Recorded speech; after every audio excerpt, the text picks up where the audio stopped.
"You have 3 days to leave the house." My sister Emma smirked across the dinner table. Mom and Dad just watched in silence. I didn't flinch. I reached into my bag, pulled out the property records, and placed them beside my untouched plate. "Actually," I said, voice calm but cutting, "you all have 36 hours. Their forks dropped. Emma's smirk faded. It should have been a peaceful Sunday dinner. Rosemary chicken, mashed potatoes, and firelight dancing on the walls. But in my family, betrayal always arrived dressed in politeness. What they didn't know was that while they whispered behind closed doors, I had prepared. While they schemed, I had receipts. And while they plotted to push me out, I had quietly built the legal walls that would keep them out. That night wasn't just the end of a meal. It was the beginning of a reckoning. 3 years ago, this house was days away from foreclosure. Dad had lost most of his retirement in a bad investment scheme, and Mom's medical bills had stacked higher than the bureau kitchen ceiling. Emma, she was off in Colorado living her yoga influencer dream, posting photos from Bali while I was scraping together cash to pay the gas bill. I never told them how close we came to losing everything. I just acted. I refinanced the mortgage under my name, took out a business loan using my freelance design income as collateral. I worked 60-hour weeks from the cramped guest room, often falling asleep next to spreadsheets and overdue notices. They didn't ask how the bills got paid.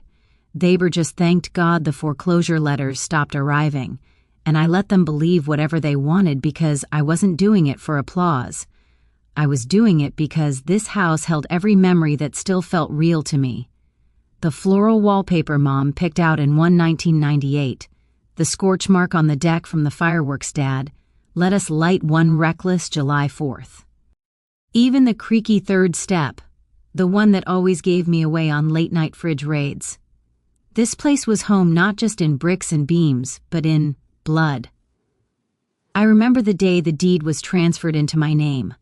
Mom and Dad signed it over at the lawyer's office, their hands shaking. "Are you sure?" the lawyer asked. Dad nodded. "It's the only way we survived this." I was calm on the outside, but inside I felt the crushing weight of inheritance without celebration, responsibility, not privilege. That same night, Emma called the first time in months, not to check in, but to brag about her new Jeep and how her boyfriend had proposed with a sapphire ring. I didn't tell her about the house or the debt or the fact that I'd eaten instant ramen for 3 days straight. She wouldn't have cared. Or worse, she would have found a way to twist it into something ugly like she always did. Growing up, Emma was the golden child star cheerleader valedictorian. Daddy's little sunshine. I was the quiet one, the one who never asked for much. And because I never demanded, they forgot to offer.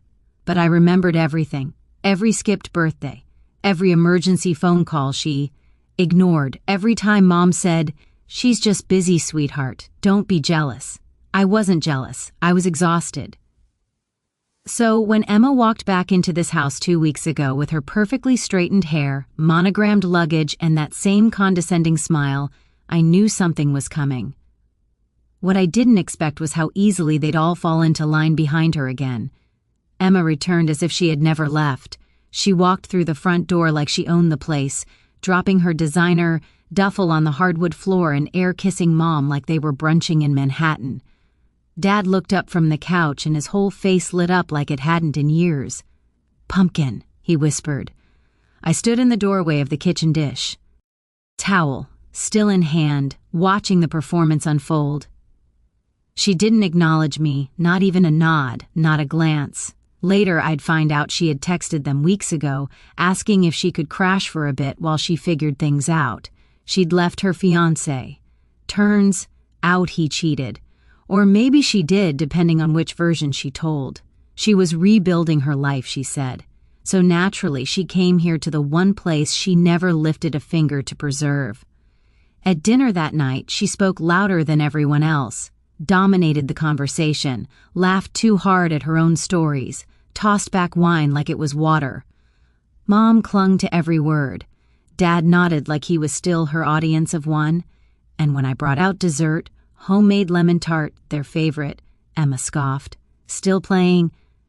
"House, huh, Evie?" It was a tiny jab, but it landed like a dagger. She never said anything outright cruel. Emma was too polished for that. No, her weapons were subtler backhanded compliments, one-syllable dismissals, comparisons, too casual to be unintentional. And yet it worked. Within a few days, Mom and Dad started falling back into old rhythms. Emma slept in the master bedroom. I stayed in the guest room, the same one I'd turned into a home office after months of living like a tenant in my own house. Emma just needs space to heal, Mom said softly one morning. Don't make things tense, Dad added without looking up from his coffee. Tense. That word again. Apparently existing was tense, paying the bills tense, trying to hold boundaries tense, but Emma flouncing around in silk robes and ignoring every shared chore, totally acceptable. I kept my mouth shut for a while until I overheard them whispering on the porch one night. She's always been so rigid, Emma said. She's tired, Mom replied. And you know, Evelyn, she holds on to things. I just think maybe it's time for her to grow up and move on. Maybe she should find her own place. They didn't know I was standing just inside the screen door, and I didn't say anything then. But in that moment, I knew this wasn't temporary. Emma hadn't come home to heal. She'd come to reclaim. And Mom and Dad, they were ready to let her. It didn't happen all at once. That's the thing about erosion. It's slow, quiet, almost gentle until one day you wake up and realize the foundation has disappeared beneath your feet. First came the little things. Mom stopped asking if I wanted coffee in the morning. Dad left the mail unopened on the hallway table mail with my name on it. Emma moved my things in the kitchen, rearranged the spice rack I'd organized, laughed about how chaotic it was before. No one asked me. Then came the conversations that paused when I entered the room, the glances between them fleeting but unmistakable. I started feeling like a guest, like I had wandered into someone else's home and overstayed my welcome. One evening, I walked into the living room to find them sitting together on the couch, wine glasses in hand, fire crackling. Emma was telling them about a real estate course she took online. I think it would be smart to downsize eventually, she said casually. Maybe even sell the house while it's still in good condition. Get a condo somewhere quieter. This place is just too much for Evelyn alone. I stood there in the doorway frozen. They didn't even notice me. I left the room without a word and closed the guest room door softly behind me. I didn't cry. I didn't scream. I sat at my desk and opened the folder labeled Property Documents Deed, Title Transfer, Mortgage, Refinance, Tax Receipts, Legal Counsel Notes, my name, my responsibility, my home. But that didn't seem to matter anymore because, somehow in their eyes, Emma was still the center of gravity, the one they revolved around. No matter how long she'd been gone, no matter how little she'd given back, she didn't earn their loyalty. She inherited it. And I had to buy mine month after month, dollar by dollar. And even then, it was conditional. As long as I was useful, as long as I stayed quiet, as long as I didn't challenge the family myth that Emma was the sun and I was the shadow, I started locking the door to my room. Not out of fear, but out of something worse foresight. Something was coming. I could feel it in the way Emma avoided eye contact, in the way Mom sighed every time I brought up bills, in the way Dad's voice dropped when he asked, "Do you really need to be here full time?" No one said it, but I heard them all the same. "You're in the way, you're too much, you're not wanted." And so I waited. Not passively, no. I sharpened my silence. I gathered my evidence. I let them underestimate me. Let them think I was soft or afraid or too loyal to fight because I knew the strike was coming. I just didn't know it. Would come over roast chicken and red wine. It was supposed to be just another dinner. Roast chicken, garlic mashed potatoes, that lemon vinaigrette salad Mom always made when she wanted things to feel normal.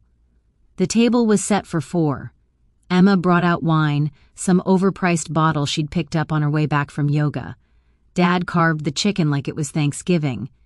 And I sat silently watching them pretend this house wasn't built on the bones of my sacrifice. Halfway through the meal, Emma took a sip of wine, set her glass down with that signature dramatic flair, and smiled at me like a cat who'd already swallowed the bird. "You have 3 days to leave the house," she said casually. Just like that. 3 days, no discussion, no context. A sentence dropped into mashed potatoes in silence. I looked at her, then at Mom and Dad, expecting, hoping for some kind of reaction. Nothing. Mom looked down at her plate. Dad shed for the salt. Neither said a word. I blinked. "Excuse me," I said quietly, trying to keep my voice from cracking. Emma tilted her head, her tone saccharine. "It's not personal, Evie.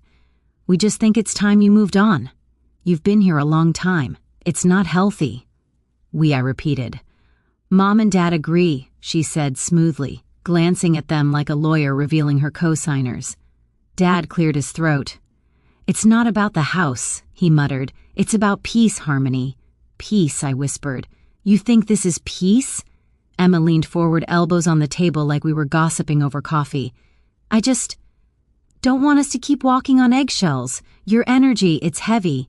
I almost laughed. Heavy. The girl who hadn't paid a single bill, who waltzed back in and acted like a queen in exile, was now talking about energy.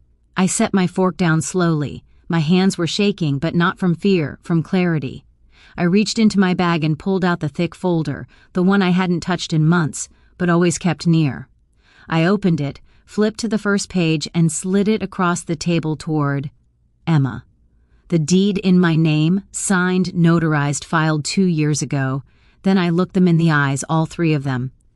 "Actually," I said calmly, "you all have 24 hours. The silence that followed felt like thunder. For a moment, no one moved. Emma stared at the deed like it was written in another language. Mom's eyes flicked to it, then to me, wide with something between disbelief and fear. Dad set his fork down slowly, as if trying to keep the table from shaking. "I don't understand," Emma said, voice brittle. This isn't real." "It's very real," I replied, my voice low but steady. "Signed, notarized, legally binding. Dated 18 months ago, the day I paid off the final balance of the mortgage in full." Dad's face went pale. I refinanced it under my name. I continued sliding another paper across the table.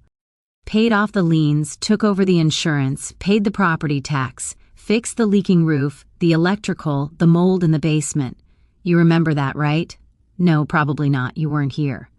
Emma stood up suddenly, her chair screeching against the floor, her expression twisted, no longer smug, just cold. "So, this is what this is about, control. No, I said this is about respect, something none of you seem to think I deserve. You're kicking out your family," Mom finally whispered. "I'm reclaiming what I built," I said, turning to her. "What I held together when everyone else disappeared, what I sacrificed my 20s for." "You let her walk in and declare me a squatter in my own home. You said..." "Nothing." "We didn't know," Dad mumbled. But the words landed weak. "You didn't want to know," I snapped. It was easier to pretend this place just stayed afloat on its own, that I was just a quiet presence in the background. "Well, surprise, I'm the reason we still have a roof at all." Emma laughed sharp and bitter. "God, Evelyn, no wonder no one wants to live with you. You're impossible. You act like some martyr, like the family owes you a parade." "I never asked for a parade," I said, rising to my feet. "But I also didn't ask to be betrayed over dinner like I was some stranger who overstayed my welcome." I reached into the folder and pulled out the final page, a printed letter from my lawyer, stamped and signed. "This is a formal notice of eviction. You have 24 hours. After that, law enforcement gets involved. The locksmith is coming tomorrow afternoon." "You wouldn't dare," Emma spat. I turned to her. "You dared first." Dad stood up too, hands trembling. "There has to be another way, Evelyn. Please." "There was," I said, my voice cracking despite myself.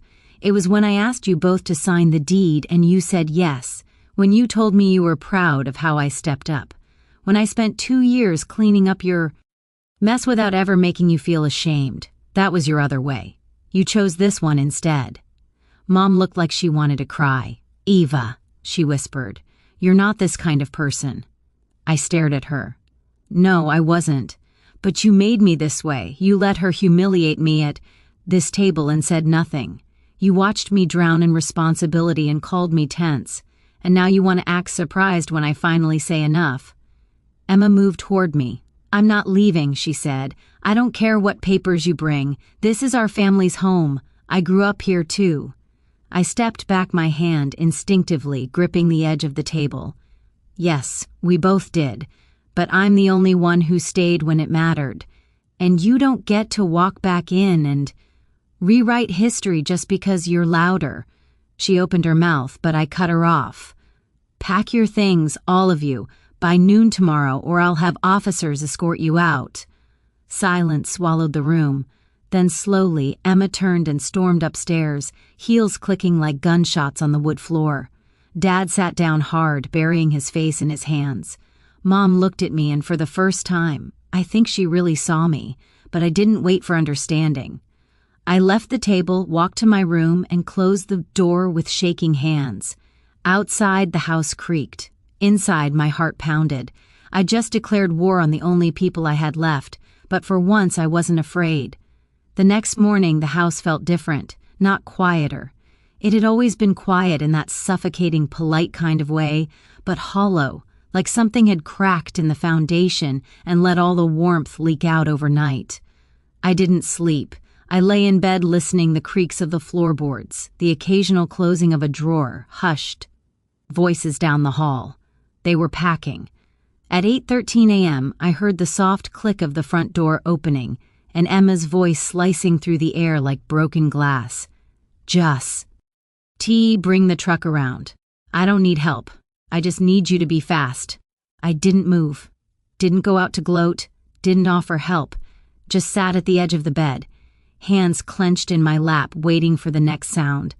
Footsteps on the stairs, a thud, a suitcase dragged across the hardwood, then silence again. At 7 a.m., I opened the door to grab coffee. The hallway was empty, but the air was charged like after a lightning strike. I passed Dad in the living room. He was sitting in his old recliner, staring at the blank TV screen, holding the remote, but not pressing anything. He didn't look up, didn't speak, just let me walk by like I was a ghost. Mom was in the kitchen packing plates into a box marked fragile. She paused when she saw me. "Your father doesn't know where we'll go yet," she said softly, not meeting my eyes. "Emma offered her apartment for a while. It'll be cramped." I didn't respond. I just nodded once and reached for the kettle. She didn't mean to. She began. "She did," I interrupted. "And you let her." Mom's shoulders sagged. She didn't argue, didn't cry, just picked up the next plate and wrapped it in newspaper. By 11:40 a.m., the front door opened and closed 3 times in quiet succession. Once for Emma, once for Mom, once for Dad. No goodbyes, no final words, only the sound of departure and the wind against the windows. At 12:30 p.m., I locked the door, turned, the bolt slowly felt it click into place. It was done. No screaming, no physical fights, just a fracture deep and clean. The kind that doesn't bleed on the outside but never fully heals. I walked the perimeter of the house room by room. Their things were gone. Their presence wasn't. I could still smell Dad's cologne in the hallway. Still see Mom's gardening gloves on the windowsill. Still feel Emma's perfume lingering in the guest room, the one she'd taken over like a throne. I didn't touch anything. Not yet. I just stood in the center of the living room, the space we'd once called family, and let the silence settle in like dust. For the first time in years, the house was mine. But it didn't feel like victory, it felt like aftermath. The first morning without them was eerily quiet. No footsteps, no clinking mugs, no whispers behind doors, just the hum of the fridge, the occasional creak of old wood, and the steady beat of my own breathing. I made coffee and sat by the window. For once, no one had claimed the best seat. The house felt foreign and familiar all at once, like wearing a dress I hadn't tried on in years. I started small. I cleared out the master bedroom, the one Emma had taken like it was owed to her. I opened the windows wide, let the stale air out, repainted the walls soft gray, removed the floral curtains Mom insisted on keeping for tradition, hung a single photograph. Me standing on a mountain trail in Montana, arms outstretched alone and smiling. Then I moved to the hallway, took down the old family portraits, not to erase the past, but to stop it from looming over my present. I boxed them carefully, labeled the container, Memories, not altars. Next was the garden. I pulled out Mom's dying rose bushes, the ones she never tended but insisted we keep because they were Dad's favorite. I planted lavender and rosemary instead. Things that didn't just survive, they thrived with space and sunlight. Every task became a ritual, not of grief, of reclamation. I fixed the creaky stair, the one Emma always complained about. Replaced the light bulb in the attic, converted the guest room, once my workspace, then her private suite, into a real office, complete with a standing desk and sunlight pouring in at golden hour. And slowly, the house began to breathe with me. It stopped feeling haunted, stopped echoing with what-ifs, and almost started feeling like a place built for now, not for the ghosts of people who left. I worked, I slept, I cooked meals just for myself. I played music out loud. I danced barefoot in the hallway. I laughed real full-bodied laughter when I spilled coffee all over a rug and didn't have to apologize for it. For the first time, I wasn't waiting to be seen, wasn't adjusting myself to be easier, quieter, more convenient. I was alone, but I wasn't lonely because everything around me, the walls, the shelves, the chip tile I hadn't replaced yet, they weren't just mine in paperwork. They were mine in presence, in effort, in intention, and that was enough. It came on a Tuesday, a plain white envelope tucked between bills and coupons. No return address, but I recognized the handwriting instantly. Loopy, careful cursive, the same one Mom used when she labeled our school folders or wrote birthday cards with smiley faces in the corners. I stood by the mailbox for a long time just holding it. Part of me didn't want to open it, not out of fear, but out of disinterest, like revisiting a book I'd already closed. But I did. The letter was 2 pages. Neat, no crossings out, no apology. She said she forgave me as if I were the one who'd betrayed them, as if defending my home, my boundaries, my worth was something shameful that needed absolution. She wrote that she hoped one day I'd come to my senses that Emma was trying her best, and that they were managing in the city apartment even if it was tight and less than ideal. She ended with, "We still love you, Evelyn, even if we don't understand you anymore." I read it once, then folded it slowly, precisely, and dropped it into the bin beside the recycling. Not out of anger, not as a dramatic gesture, just because I didn't need it. I didn't need love wrapped in conditions, didn't need to be understood by people who never bothered trying. For so long I'd begged. For crumbs, validation, kindness, acknowledgement. Now I was full. The silence that followed their absence wasn't lonely anymore. It was clarity. The house didn't echo like it used to. It held me not perfectly, not gently, but honestly. I poured tea, sat by the window, and watched the afternoon light spill across the new lavender plants. Because sometimes silence isn't weakness, it's justice wrapped in grace. Silent revenge.